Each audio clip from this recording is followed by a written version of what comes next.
na question rin po ni Attorney Capuna na Superman ba siya? Tapos yun nga sinabi nga natin. Kasi same date, tapos iba-ibang lugar. Oo. So, yung... Hindi kasi alam mo, sa confidential fund, dinidisburse yung pondo up to the lowest level. So kung hindi may siya marami kang literally... informant, may naibaba na yon. So from SDO, binigay sa security officer. Si security officer may tinatawag na handler. Si handler ngayon ibibigay sa mga informant. Kaya posibleng naigay in one day. Kasi hindi siya mismo, kumbaga, Hindi down siya. the line. Parang Oo. ganon.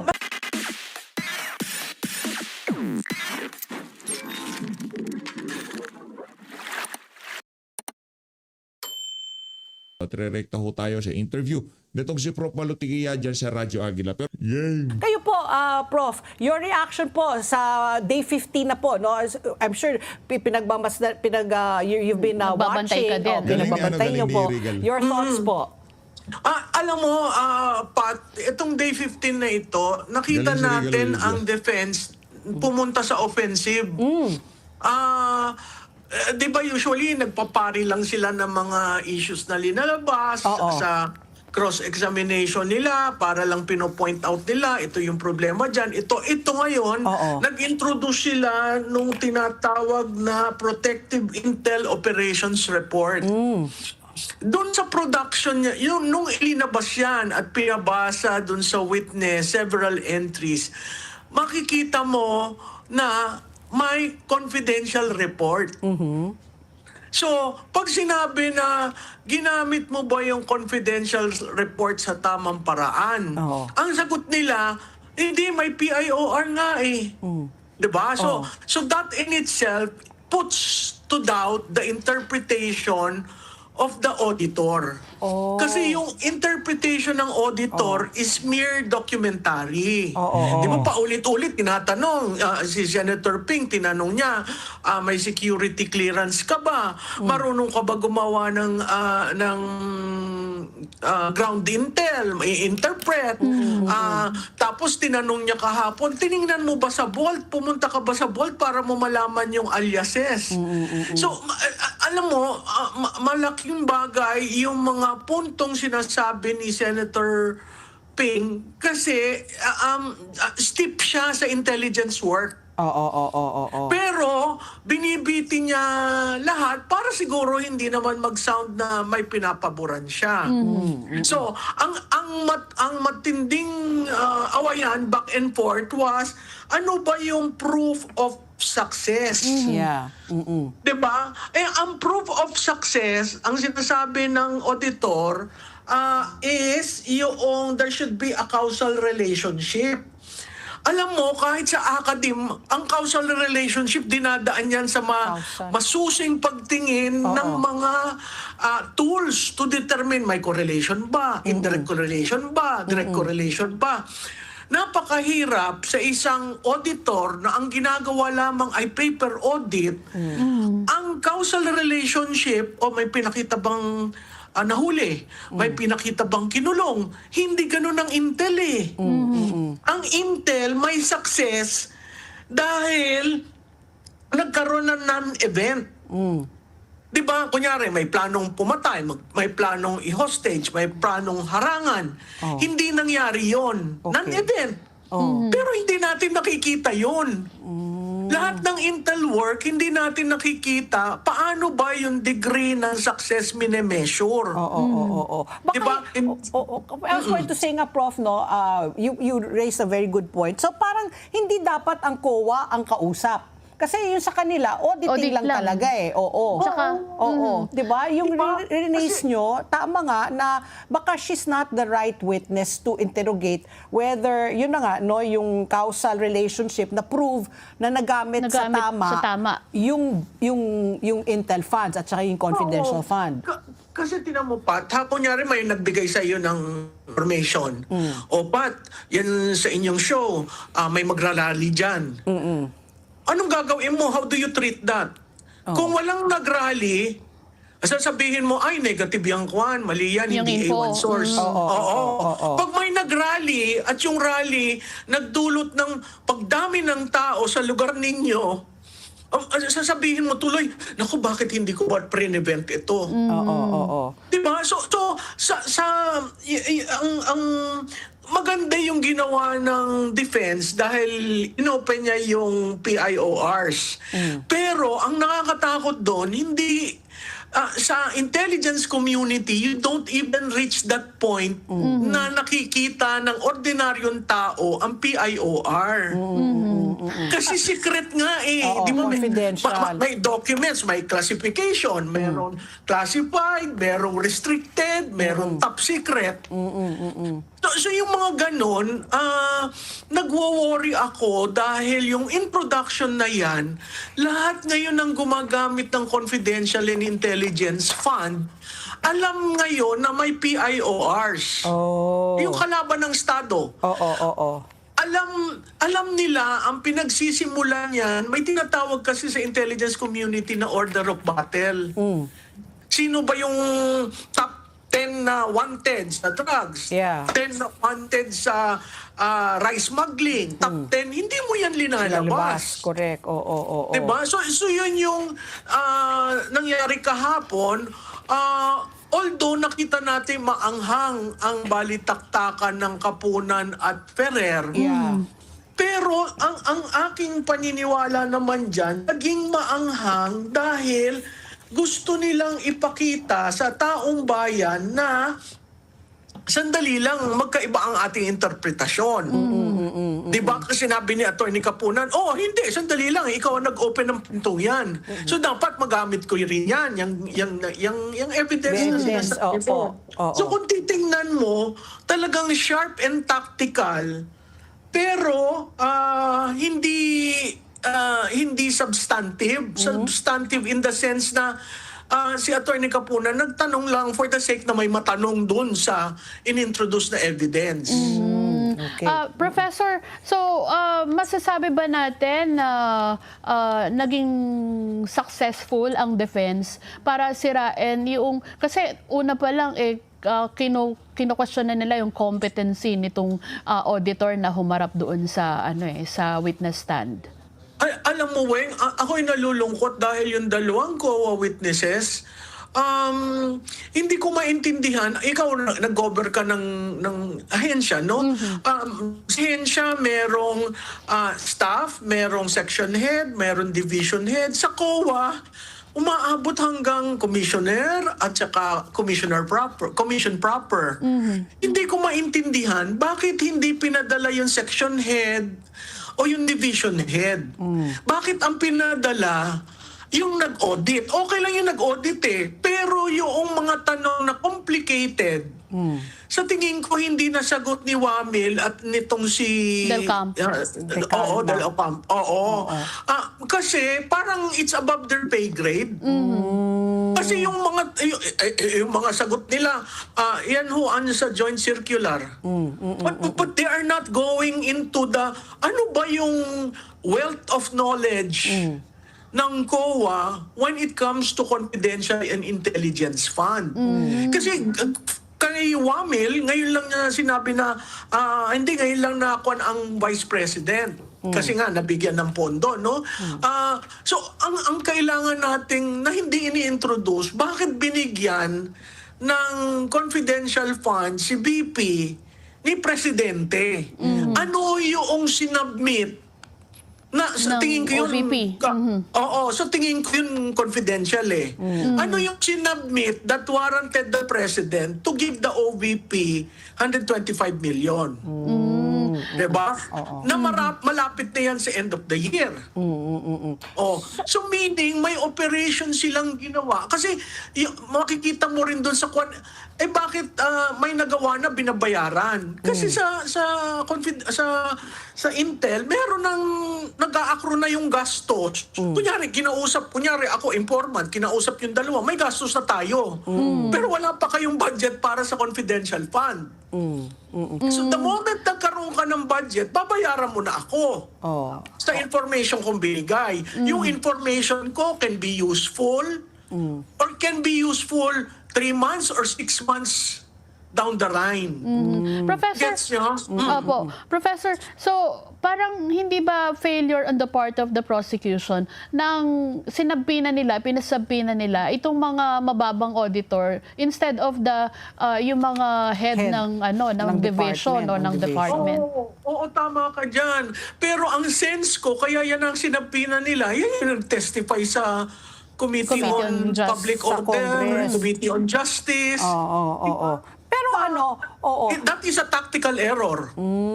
Okay. Professor, ano yung masasabi nyo? Kasi yung pinagdiginitan nga, yung mga pinaggamitan ng Intel at ng confidential fund. Like, yun na nga, lumabas po yung Christmas party, yung tree planting, tapos wala pong mga official receipts po na nakuha. Kasi yun po ang inaano po ng COA rin, no? Na yun ang disallowed. Disallow. Kasi hindi pwedeng ang gamitin daw yun ang printer, yung mga ginagamit po para sa Christmas party, para dun sa confidential fund.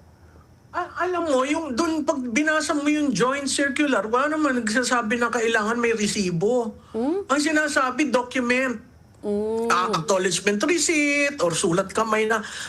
Ang hindi natin nakikita rin, pangalawa, yung saan ba ginawa yung party? Oo. Saan ba nag-tree planting? Ito ba ay terrorist-infested na lugar? Ito ba ay compromised barangay? Hindi kasi natin nakikita yung buong Detalye. situational analysis. Oo. Oo. Na, bakit kaya nag-Christmas party? Saan kaya itong Christmas party ito? Oo. Sa bulubundukin ng kung saan? Di ba? Kasi Christmas party lang. Ang isip ng taga Metro Manila, nagpunta ng restaurant, kumain, nagsaya. Oo. Diba? So kailangan natin makuha or maipresenta ano yung situational analysis on the ground. Bakit nag-Christmas party? Okay. Diba? Bakit nagbigay ng alam mo just to I remember I was handling a candidate. Punta kami ng isang area na compromise area. So nakausap ko yung pinuno. Kunyari ang pangalan ay Kadante. Oo. Iyan si Kadante, tinanong ko ano ho ba ang maibibigay namin para sa tulong nyo sa eleksyon. Ano mo hiningi sa akin? Dental chair. Kasi wala Sabi silang ko, dentista. Lahat dental. Oo. Sabi ko, ano ka naman sir? Paano ko naman dadalhin ng dental chair? Oo. Pero yun ay compromise area. Kumbaga yung Kasi kailangan hinihiling. namin pumasok doon sa lugar na yon para makuha yung ayaw namin magbayad ng tax. Oo, revolutionary tax. So ang pinang ko, medicine, siya ang nagsabi, dental chair and dental equipment. Oo.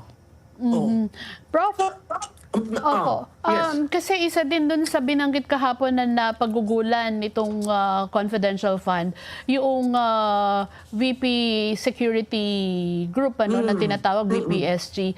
At ang gustong palabasin ng prosecution kahapon, hindi siya dapat pumasok sa confidential fund dahil siya ay part na nung regular operations ng Office of the Vice President. Hindi. Kasi ang ginawa nila doon sa BPSG, hindi ba from PSG naging Unified Command eh. So, technically, dapat may pondo ang BP para dyan. Kasi naka-detail sa kanya yan. So, paano mo gagalaw ang security group kung nakang pondo? So, ang sense ko dyan, lahat ng, kung titingnan mo yung PIORs, lahat nag-i-scan ng lugar na pupuntahan niya, nagpo-post security analysis, at saka pag sana nakita natin yung buong dokumento kasi ang kapal. Ang kapal. So, which means there were reports using the confidential fund. So yung tinanong mo na dapat ba makatanggap sila ng siguro pag seconded ka naman, meron ka naman salary from your unit eh. Pero yung operational na expense, hindi na yun from your unit. It is from kung saan ka assign. Kaya ganun ang nangyari. Ang maganda pang tanong doon ni presiding judge, Officer. oo, yung tanong na from SDO nag-disburse, mali ba yun? From SDO nag-transmit doon sa security officer kay La Chica tsaka kay Nolasco, mali ba yun? Ang problema kasi ng SDO, yung disbursement officer, ikaw yung taga-gastos, parang ikaw ang treasurer. Ikaw may hawak ng pera. Oo, pero hindi mo alam kung sino yung informant. Pero yun Alam mo nga, no? Oo. alam mo nang bababa siya doon sa bulubundukin at, ay, informant Juana, ikaw magdidistribute ng pera? Oo. Isa pa yun, no? You mentioned, Prof, yung SDO, yung Special Disbursement Officer, na question rin po ni Attorney Capuna na Superman ba siya? Tapos yun nga sinabi nga natin. Kasi Attorney same Ferrer. date, Same tapos date, iba-ibang iba-iba, lugar. Oo. So, yung... Hindi kasi alam mo, sa confidential fund, dinidisburse yung pondo up to the lowest level. so kung hindi siya marami kang literally- informant, Oo. may naibaba na yon. So from SDO, binigay sa security officer. Si security officer may tinatawag na handler. Si handler ngayon ibibigay sa mga informant. Kaya posibleng naigay in one day. Kasi hindi siya mismo, kumbaga, Hindi down siya. the line. Parang Oo. ganon. Oo. Meron yang meron yang organizational chart na sino ba ang bibigyan natin, sino yung handler. Ito ba, kuminsan nasusunog yung handler, so papalit. Oo, May ganun silang sistema na yung mga politiko na tumatakbo, naiintindihan rin yan. Kasi sa kampanya, from the campaign manager, binababayan. In one day, nakababayan nationwide. Okay. Oo, ang kinwestiyon kasi po yung submission ng mga acknowledgement receipts na with the same date. Same date. Oo, pwede yun. Pwede nga ang isa lang taong pumipirma eh. Kasi nga, ang operational success kasi is measured. Maalam itong si Prof. Malutigia pagdating sa mga sa intelligence pan, maalam. Nagtrabaho din ho kasi sa pamahalaan yan eh. Kaya alam ho niya yung sinasabi niya. Si Kapunan, ano bang hinawakan ni Kapunan? Yung kamay ni Atong Ang, yun lang hinawakan niya. Yung pera ni Atong Ang, yung bayad sa kanya ni Atong Ang, yun lang hinawakan ni Kapunan. Pero itong si Prof. Malutigia, ano ho yan, kilalang political strategist. Talagang pinapakiramdaman niya yung damdamin na sambayan ng Pilipino sa mga kaganapan na to. Kaya walang kabayas-bayas. At naniniwala ako kay Prof. Malutigia, kung sakaling tagilid na si Bibi Sara, sasabihin nun niya yan, hindi ho magsisinungaling yan. By prevention, hindi na tuloy yung nangyari, o disruption. Which leads me also to my next question, Prof. Yung Special Disbursement Officer, yung mga tumatanggap, yun na nga, that also became a point. Ay, Professor, nandyan po kayo? Nako, No. na ano yata, na-disconnect. Na-disconnect. Let's Hindi, try kukonek again yan, nga. kukonek, Oo. kukonek yan. Kasi I want... Ayun, okay. Professor, oo. Speaking of the Special Disbursement Officer, isa yun ang naging question, no? Yung paggamit ng mga Pero bigla akong naalala si Mima Alicia, in fairness. Bigla akong naalala, kumusta na ho kaya siya ngayong mga panahon na to. Sumalangit nawa, sumalangit nawa. Ano ho yan, ika nga. May nag-i-scroll ako, nakita ko yung larawan ni Mima Alicia. Pigilan nyo na siya, kawawa naman. Wala na siya. Kumbaga, nauna na siya doon sa lugar na pupuntahan nating lahat. Una-una lang yan. Ako, ikaw, tayong lahat, pupunta ho tayo sa doon sa kamatayan. Hindi doon sa pinuntahan ni Mima, hindi ko alam kung saan pinuntahan niya.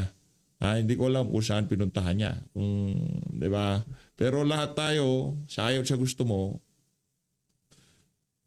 Kaya importante ho talaga yung yung relasyon sa Panginoon, 'di ba? Hindi yung puro na lang politika na kung maano ho tayo dyan, mabubulag ho tayo. Napaka manloloko ng politika na yan. Kaya imbis na ibigay ho natin ang ating tiwala sa tao, ibigay ho natin sa Panginoon Diyos. alias na naging point of yung use of funny names. Tinanong atin ni Attorney Ferrer, just because ba funny name, ibig sabihin Hindi na totoo. Hindi na totoo. Your thoughts on that comment po? Kasi nga, yung mga,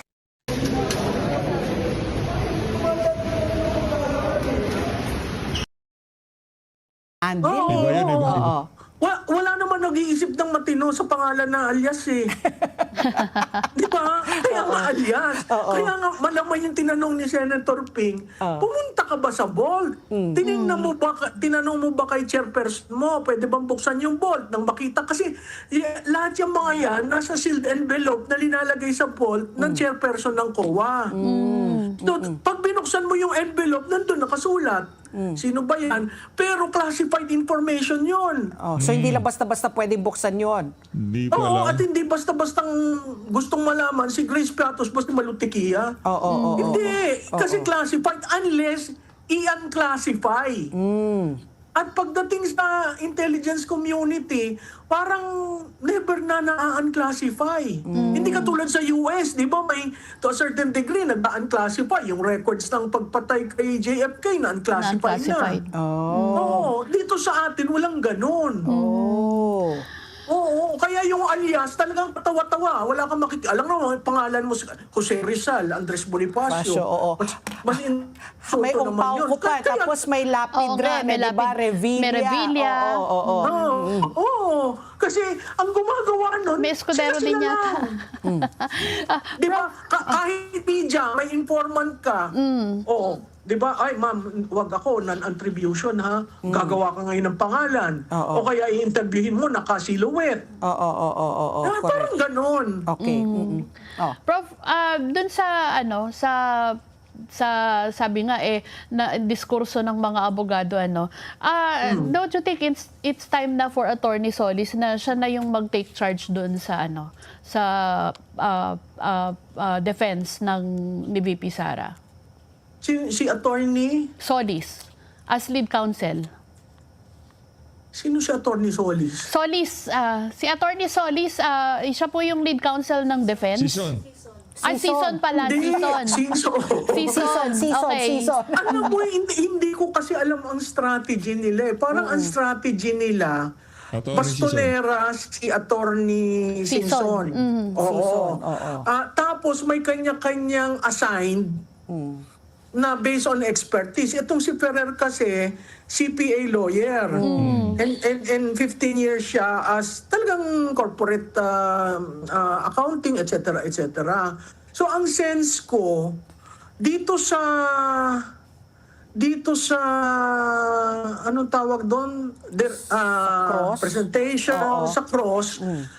Baka may assigned sila. Ang hintayin natin, sa tingin ko, yung heavy guns lalabas pag defense na ang mag-argue. Kasi tinan mo ha, mga bata, pinagtatawanan nung kabila. Ano ba yan? Mga kaharap namin. Mga parang pinabili lang ng suka. Correct. Mali naman yun. Kasi, hindi 48 years ang kanilang experience, pero hindi mo naman matulak Matatawaran. kabigin yung 15 years. Oo. Ngayon, iba-iba ang style. Ang sense ko, inassign dito kay Attorney Ferrer, yung opening, yung offensive, na tungkol sa PIORs. Kasi siya lang at saka makita mo yung demeanor niya, talaga matara yung... Matapang. Oo, si attorney. Kahit na pagtitingnan mo, maliit o pero matapang. Matari At saka nga, binubuko niya Si si Attorney Capone. Sumasagot. Di ba? But do you think, Professor, yung tapang, yung ganyan, nakaka-plus points ba yan o nakaka-minus points? I don't know lang. alam mo- Kasi, di ba, ang hearing, very visual Yung yan projection na parang antipatika ang dating mo. antipatika, di ba? Parang, di ba, in fact, Pero alam mo, Oo. pag tiningnan mo sa social listening namin, nag-jump up ang nanood. Nagtagal ang engagement. oo. Kasi Correct. Nung nagtatanong ako nga din, nagtaka ako kasi minomonitor ko rin yung live viewer sa mga platform. Tinitingnan ho natin. Pagka cross-examination na ng defense, biglang tumatalon, sumisipa, umaabot ng 60,000, 70,000 live viewers. Pero pagka nagtatanong si Kapunan, bumabagsak ng 30, 25, ganun ho. Kaya ibig sabihin, hindi na interesado makinig sa prosecution yung mga kababayan natin. Posible kasi narinig na rin naman nila yung kung ano tatanong ni Kapunan, mga prosecution, De Wistro, kung sino-sino pa dyan sa prosecution panel. Ang hinihintay ko talagang marinig na sambayan ng Pilipino ay yung mga abogado ni Bibi Sara. Nagulat sila sa tapang ng Ferrer. Oo. At makita mo naman, 'di ba, pag corner mo si Attorney Kapunan, ang Nag-i-spunk. tinatanong niya kung ano-ano, ang natapon niya kung ano-ano, hanggang sa naging personal na nga. Nang i-spunk Diba? siya, naging Tapos spunk. marami siyang side comments. Kaya nga sabi ko, itong kaibigan natin si Attorney Lorna, pero the moment maggawa siya ng side comments, alam mong naiipit siya. Kasi nag-i-introduce siya ng extraneous variable sa argument niya. Oo. So, na-school Yung mga extraneous argument sa variable na yan. Extraneous variable sa argument. Parang talagang baka Prof. Malutikia yan, di ba? Si Ferrer, I doubt very much because she held on to her ground na di ba parati yan sinasabi, I'm on cross, you do not dictate how I do my cross. Oo. I mean, sabihin mo yan kay Decano, di ba, si Iconic. But I was going to Pero ask nga, what maganda. is it ba? Kasi nga that became also an issue na yung misleading questions, hindi daw dapat yun ginagawa habang nagko-cross. Ako, hindi ako abogado, hindi naman ako magpapanggap. I don't know, Professor, ano ba talaga yung tama? Pwede ba magtanong? Mag-mislead ng mga misleading questions habang nagko-cross-examination? Ano ba yung Alam mo, tama? strategy yon, pero ang court frowns on it. Even the rules frowns on it. Pero kung makakasundot ka ng isa, ngayon, yung pagkasabi ni Ferrer, I think it was in relation to answering my question with a yes or no. Yun yung exchange na yun. Pero But if you dahil watch nagtaasan na ang boses, ang narinig lang natin is, no, you can use it. Pero yes or no lang yung kanyang kwinakwan. Hindi naman misleading ang yes or no. Kasi yun na nga, bumabalik ngayon nakikita ko ngayon sa Facebook, ang dami po nagko-comment na she was denying that she was asking misleading questions. But anyway, that's why I wanted to settle that issue, if it is allowed. So apparently, sabi nyo nga, it's not allowed, but yun na nga, kung makakalusot, yun ang style, di ba, ng mga abogado. Diba? Sundot na lang. Mga abogado magagaling dyan eh. Leading. Di ba? Ang leading is already misleading. Di ba? Nasa interpretasyon ng mga nakikinig at nanonood. Pero dahil mga lawyers sila, di ba? Medyo siguro kailangan medyo hinay-hinay. At saka siguro doon sa ating presiding judge, mag-rule ka kung out of order o, di ba? Na contemptuous na yung sinasabi mo. Mabait si Senator Escudero. Pinagbibigyan pa rin parehas Pinagbibigyan niya. Pero ano na rin parang nagtitimpi na rin siya. Sabi niya, naku, malapit na ako pagsasabihin ko kayong dalawa. Magsusulat na daw siya ng rules, no? Kasi kung si Senator Enrile yan, sasabihan, you're out of order. Tignan mo sa corona impeachment. Marami siyang ginanon. But do you think, Professor, nasa day 15 lang, at marami nagsasabi parang it's dragging. Dati Ano ba? May fatigue na ba tayo? May fatigue na eh. Kasi dati nag-umpisa daw, 200,000 plus viewers ang nanonood sa Facebook page. Totoo yan. Ngayon, 900 na lang. Di ba? Ang laki ng binagsak. So, tapos nga, maraming sa ating mga kababayan, binaha, di ba? Nalulunod sa baka. So, itong day 15, do you think this is going to drag on o papaspasin na nila para hindi naman umabot sa day 92 as earlier projected? Alam mo, sa tingin ko, it will still drag on eh. Ay. Oo. Because? Depende kung, lalo na pag ginawa nilang hapon hanggang gabi, di ba yun ang plano? 3 o'clock Ang ulit. problema mo lang naman sa alas 10, walang nanonood talaga dahil lahat nagtatrabaho. So, depende yun kasi ang susunod na witness parang si Fajarda at saka si yung dalawang SDO eh. Yung special. Oo, baka mag-iba ito ang yung mga kulay hostile nun. witnesses na sinasabi nila. Hostile witness, yung Oo. dalawang SDO. Baka Oo. mag-iba ang kulay nun. Mapupuna mo, sa social listening, nag-iiba ang kulay ng tao pag merong ini-introduce na witness na malapit kay BP. Oo nga, kaya nga kami, di ba, nagulat na si Attorney Zulaika Lopez hindi lahat tayo pinag- naghihintay, di ba? Oo, ang dami naghihintay na akala na talagang she was going to take the witness stand. My last question, Professor. Just Okay, a go small ahead. point. Oo. Alam mo sa tingin ko rin kung bakit kakaunti, dahil nakita na nila ang prosecution eh. Di ba nakita na nila from the House, yung 2 beses na na-impeach, from the Committee on Public Order, ano pa ba ang bago? Magsasubstantiate lang sila. Ang gusto nilang makita, yung depensa ni BP. Ang problema, syempre, nauna ang prosecution, Prosecution. burden of proof nasa kanila, tapos ang defense. Sana lang, wag maging, wala na ho kami honor i-present kasi they have not proven. Yung burden of proof nasa prosecution. Oo. Baka at the end, they don't even have to offer evidence. So Yun ang sayang. So do you think matatapos itong impeachment trial without even the VP Sara na hindi siya dadalo? Appearance. Oo. Sa tingin ko, makikita natin siya doon sa SDO na 2. Really? Oo. Sa tingin ko ha, Oo, kasi hindi naman si BP nang iiwan ng tao niya eh. So Di ba? pupunta siya. Yung nangyari kay Attorney Lopez, hindi niya iniwan eh. Oo. Di ba? Kaya nga siya nagwala ng ganon. Tapos nung transfer sa hospital, hindi niya iniwan. Nung tumaas ang BP ni Fajarda, hindi niya iniwan. So ang sense ko, from those instances, baka si BP makita natin doon sa 2. I wonder if she will take the stand. No, as sure. one. As In support lang. In support, oo. In support. As a viewer. Oo, diba? Nako, oo. So abangan pa natin ako. Sana nga, ako naman, pinag-ano ko na inaasam ko na sana umikli na Umikli na. ito. Oo, kasi Oo, nga. sana by September matapos na. Oo, Kaya di ba? Nasa ano pa lang Ruling na tayo kaagad kung impeach si BP o hindi impeach, di ba? tayo, second article pa Second lang article. So may May dalawa dalawang pa. tatalakayin. At saka yung susunod, medyo boring. Kasi, kung na naman yun, datos ng SALE, ng BIR, di ba? Yun yung bank records, di ba? Back records naman. Oo. Kailangan maging presentation ng gano'n. Hindi ka visual, hindi, magdi-disconnect ang taong bayan. Correct. Correct. Kailangan pakitaan ng bahay sa Forbes Park, pakitaan ng mga Lamborghini, Ferrari, mga ganun dapat yung pakita dyan. Pagka usaping kaperahan. Ngayon, kung wala naman si BP Sara at yung mga nagpaparata, kagaya ni Mar Romualdez na sandamo ka lang bahay sa Forbes Park, mayroon di umanong bahay sa Spain, sa Amerika, sa iba't ibang bahagi ng daigdig. Doon tayo nagkakaproblema. So guys, maraming salamat sa pag-support sa Feature Team. Mag-ingat.